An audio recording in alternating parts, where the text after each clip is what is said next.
Chào mừng các bạn đã quay trở lại với kênh Dojin. Các bạn thân mến, Mini First Time là một bộ phim năm 2006 của Mỹ do Nick Gage viết kịch bản và đạo diễn. Bộ phim kể về một cô gái trẻ xinh đẹp, đầy mưu mô, đã quyến rũ cha dượng của mình và nhanh chóng thuyết phục anh ta tham gia cùng cô trong một kế hoạch nham hiểm và tàn bạo.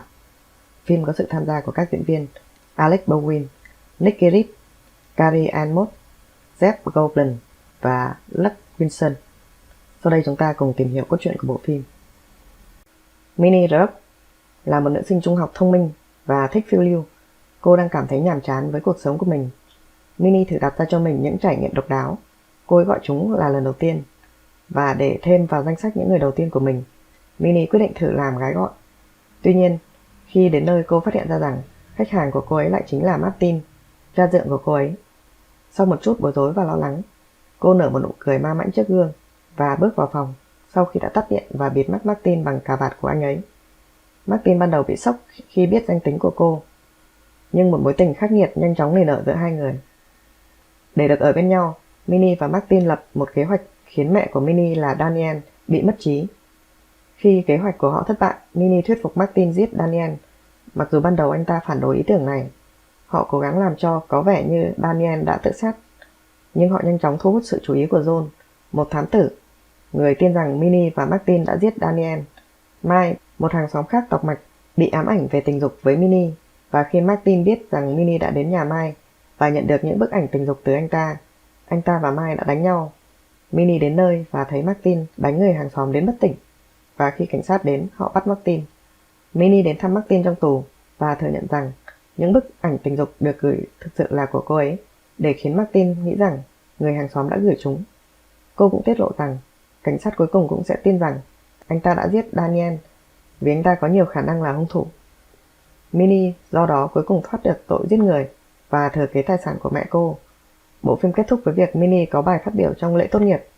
Vị thám tử có mặt tại buổi phát biểu rõ ràng vẫn còn nghi ngờ Minnie, nhưng biết rằng anh ta có thể sẽ không bao giờ chứng minh được rằng cô đã phạm tội giết mẹ mình. Đây là một bộ phim khá đen tối. Nếu bạn là một fan của thể loại này, chắc chắn bạn sẽ cảm thấy thú vị với bộ phim này. Nhưng ở chiều ngược lại, bộ phim cũng gây ra sự khó chịu với những khán giả kỹ tính. Không ít người đã bày tỏ rằng đây là một bộ phim dở tệ nhất mà họ từng xem. Điều này cũng không khó hiểu với một bộ phim có cốt truyện nhếch nhác và đồi trụy. Với các yếu tố loạn luân, giết người và ma túy, nó sẽ khiến bạn cảm thấy tội lỗi khi xem. Bạn sẽ thắc mắc rằng một cô gái xinh đẹp và giàu có như Minnie lại muốn trở thành gái mại dâm và sẵn sàng đánh mất lần đầu tiên của mình với một người đàn ông lạ. Cô ấy cũng độc ác đến mức sát hại cả mẹ ruột của mình. Đó là điều khó hiểu mà một bộ phim châm biếm thông thường về những đứa trẻ giàu có ở Los Angeles dường như được đưa ra. Công bằng mà nói, diễn xuất của Nick Cage là rất tuyệt vời. Màn trình diễn của cô giúp chúng ta hiểu hơn về những thiếu niên giàu có nhưng nhàn rỗi và nổi loạn. Như trong bộ phim này, nhân vật chính muốn một điều duy nhất, đó là thử những điều mới mẻ và táo bạo. Bộ phim có sự tham gia của một vài diễn viên hạng A. Alec Baldwin rất xuất sắc. Thay vì biến thành một Hamlet bối rối trong Lolita, anh ta dường như vẫn giữ vai trò lãnh đạo, một đối thủ xứng tầm cho nữ thần của mình. Vai diễn của Carrie Ann Moss có vẻ đơn giản và nhàm chán, một người mẹ nghiện rượu và quá dễ để bị lừa. Jeff Goldblum cười toe toét trong vai một người hàng xóm ngốc nghếch, người dường như biết quá nhiều. Ở phía đối lập của phổ tính cách là tài năng của Luke Wilson, người đã biến hành động tốt bụng của mình trở nên hoàn hảo, như một cảnh sát nói năng nhẹ nhàng, ngây thơ, quanh quẩn với những người khác. Bộ phim có thời lượng 91 phút, được xếp vào loại R, và như tôi đã nói, nếu bạn là một fan của thể loại này, bạn sẽ thích thú với bộ phim. Nếu không, đây chắc chắn không phải là bộ phim dành cho bạn. Ok, cảm ơn các bạn đã theo dõi. Tạm biệt và hẹn gặp lại các bạn trong các video tiếp theo.